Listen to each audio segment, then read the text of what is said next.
Hello guys, and today we are looking at a scenario where civilization starts over. Episode 7 of the series.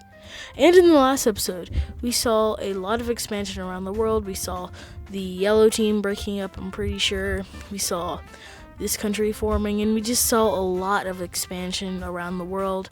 And when I say that, I mean it. Because we saw so much. I remember when this series was just the red team and the blue team. Also, if you hear Discord notifications, I just joined a server that is so freaking loud. I get every single notification, but it's fine. Make sure to like and subscribe if you want to see more, as we are trying to get to 100 subscribers by the end of the summer, maybe. But now, let's just get on with the scenario. First, we are going to be starting in Crimea. Here we can see some tensions brewing, as these two countries are kind of rivaling for control of this area. This area, it's kind of like important because there's a lot of big naval stations right here, and both countries don't want to lose the privilege or don't want to lose that area. Boats get into a scrimmage in this area. It's a big deal. And it's such a big deal that the leader of Crimea, or Caucasia, talks about it in a meeting with the what do you call this nation? Belarusian leader, I guess. And they get into an argument about who started it, and soon they are pointing spears at each other's heads. But it doesn't get too escalated, and they go to a power that they all come from, and a neutral power. They go to the yellow team to try to solve this conflict. And the only thing that it does is makes both countries mad, because the yellow team basically says, I'm neutral, so I can't do anything. And they don't look to anybody else, and they only see one option: war. So on a good summer morning of 680, we can see Caucasia's troops moving in to the farmer, or he looks like the Farmers Union, but it's not. Caucasian troops moving in to what do you call this nation? I keep forgetting Belarus. These troops instantly start taking more and more major cities, and and soon they take this major city, and they keep on that trend until they meet the metropolitan area of the downtown, and soon they are stopped by tan troops. But soon, because the Caucasians are much stronger than the tan country, they encircle the capital, and soon they start taking surrounding major cities until it's only about to the outskirts of the city. And in the north, it's pretty much just a walk in the park for the Caucasians, and the Caucasians are absolutely demolishing the farmer people. I'm just gonna call them the farmers, because it's easier to just say. Caucasia finally breaches the capital, and after that, the country just falls into chaos. The people are ununited, and it's just terrible. And Caucasia is kind of frowned upon for this, because the world is starting to move on to another age, that is the age of diplomacy. So the red team, which is like this is like the US in the series, they're like, bro, I think you could have handled that better than just crashing out. And go watch that video. What if Brazil crashed out? Instead of crashing out and just invading the whole country and decimating their population. And Caucasia looks at them like they're crazy, and they say, "What?" And Caucasia side-eyes them, and the red team side-eyes them too, until it's a standoff. But the purple team comes out and cools them down because they're the only thing blocking them, and they don't want Caucasia to stroll in and invade the red team from there, because Caucasia is starting to get on par with the red team. Because if you look at the power rankings, the blue team, and the red team are right there, and then it's the Explorers Union, and then it's the Gold Indians, and then it's Caucasia. So yeah, and it hasn't changed yet. Sandex are down there; they haven't changed at all. Actually, they used to be the third strongest, but now they're the seventh. Bro fell off. But they're only one spot away from overtaking they're actually only 2 spots away from overtaking the red team. Oh, also, I did the provinces. Yippee! But now let's look at a peace treaty. So this is what Caucasia and the whatever this country is called team looks like after the war. Caucasia just took a little bit of land over here. But now hopping over to the red team, where the red team is having a little bit of an economic decline because all their hype is starting to cool down. I know in like the last 2 episodes I was just hyping them up, but when they go into the British Isles, it kind of makes a little bit of like traction and people start to talk about it. But after that, after the last bit of like conversation or the last bit of land that they will take gets taken, then the red team's publicity just ends, and the red team starts to lose their economic surplus. And now they're starting to end up like the yellow team or the red team.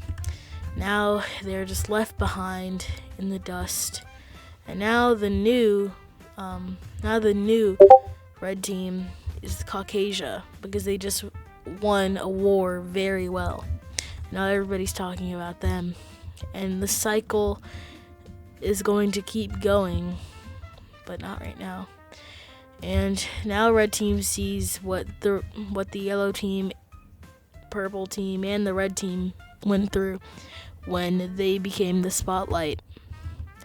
And when that happens, their economy starts to go down, and the newer side of the country, which is like all of this side over here, they feel like they're disconnected from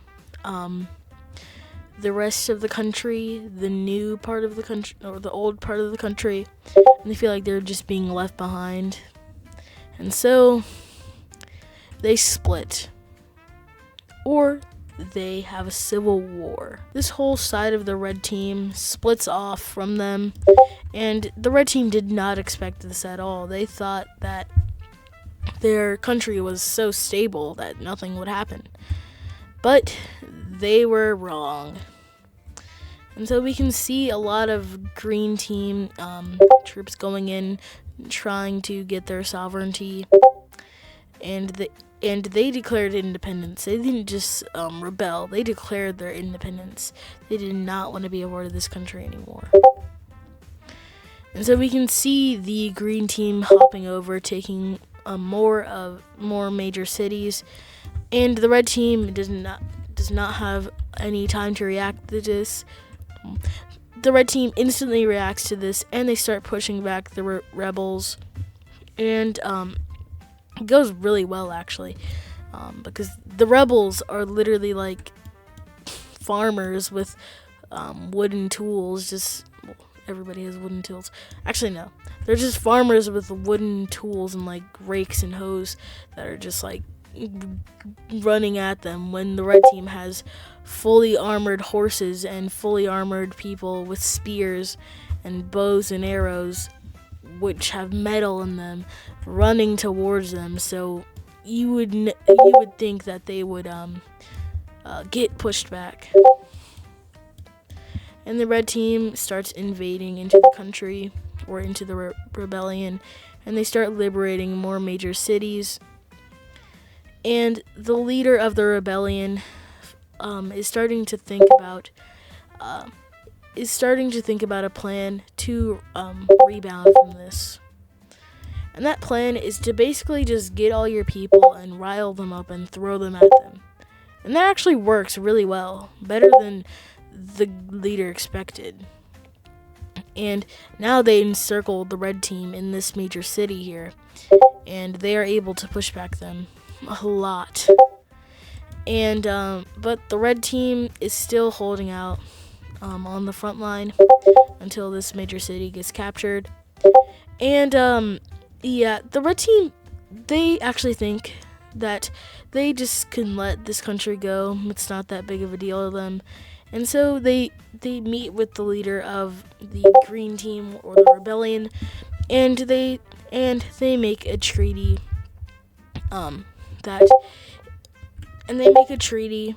to split up the country. Now let's take a look at this peace treaty.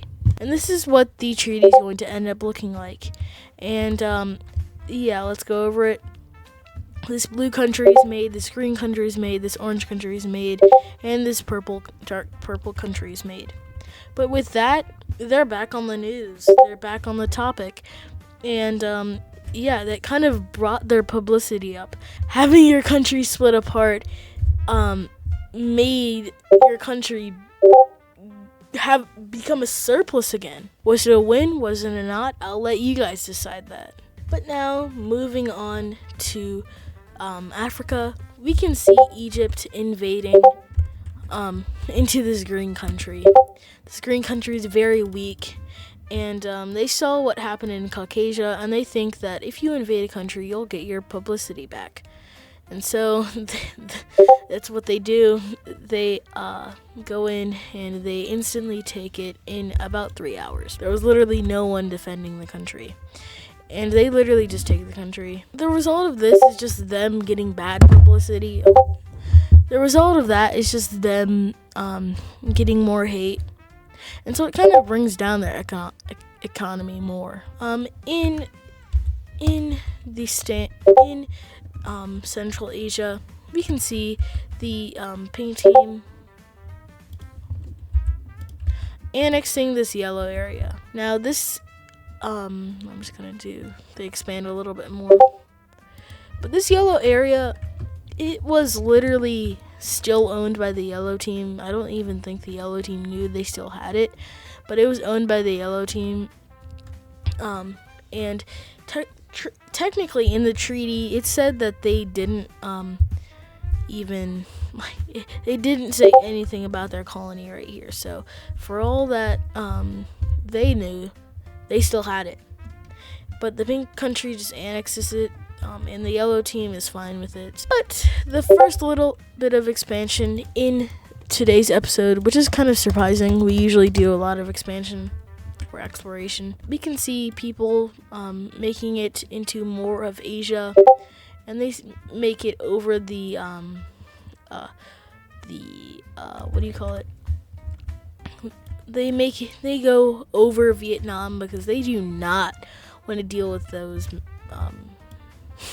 They do not want to deal with those rainforests. If the Americans couldn't handle it, I don't think like 650 AD humans could. They also go down and start to discover this area, or I don't know what this is called, but it's some sort of peninsula. They also go down into Vietnam, and they do start to explore the rainforest a little bit, but they do not explore it fully because this area is a tough area to explore. and they just explore more into China, because this area is relatively easy to explore, and they discover these areas. And when I say they, I mean the Persians, the Indians, and the red team. They explore into China, and they finally discover this area, but they do not go farther because they are running out of supplies. But going over to India and Persia, we can see a boat going into this little area. It's not fully on the coast, but it is near the coast, and that boat is going on to a meeting with the blue team, and they're going to go through this strait and into the Persian Gulf to the capital. And this is the gold team with the blue team. They are having a meeting about the Persian team. They both know that the Persian team is a problem. They're getting way too aggressive with trading, because the gold team and the blue team have both seen the Persian team in meetings with the blue team when they talk about trading with other countries, except trading with other countries, but is not with the Persian team. And they can see how harsh and bad they get.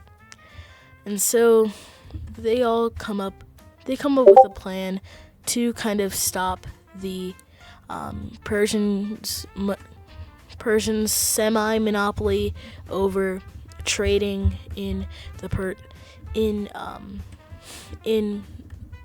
the Western Middle East and India. They are going to once the boat gets there, they diverge a plan. This is the plan.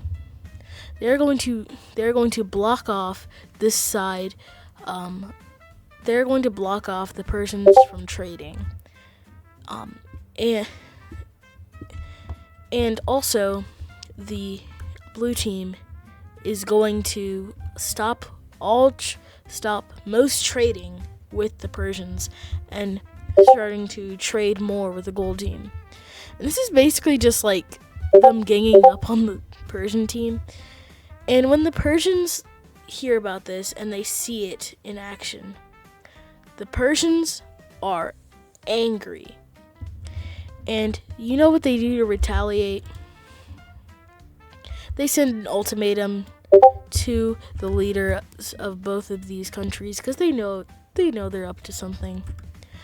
And that ultimatum is to stop all this tomfoolery and give them back their trading and their money, because they're in a big deficit right now. And when they say no, the Persian team declares war on the blue team and the gold team. And the Persian team wanted to do this for so long, even though they're weaker than both of these countries. The Persian team invades into India, and this war has finally started. It's been brewing for a long time, but it's finally has started. And the Persians even invade into the blue team, but not a lot.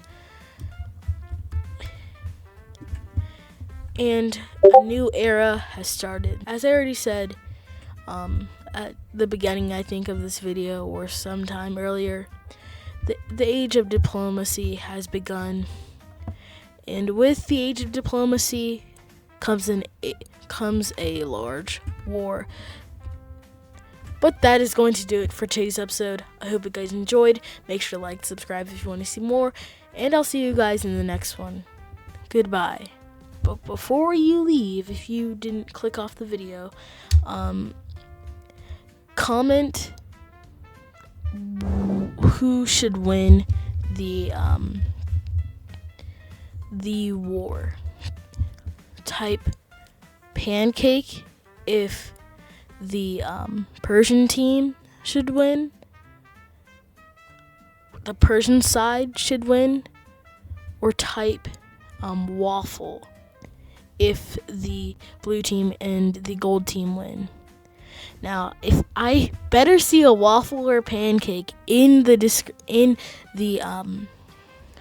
comments, and if I don't, then I'm going to kill. No, never mind. I'm just going to be mad. Okay, really, really now. Goodbye.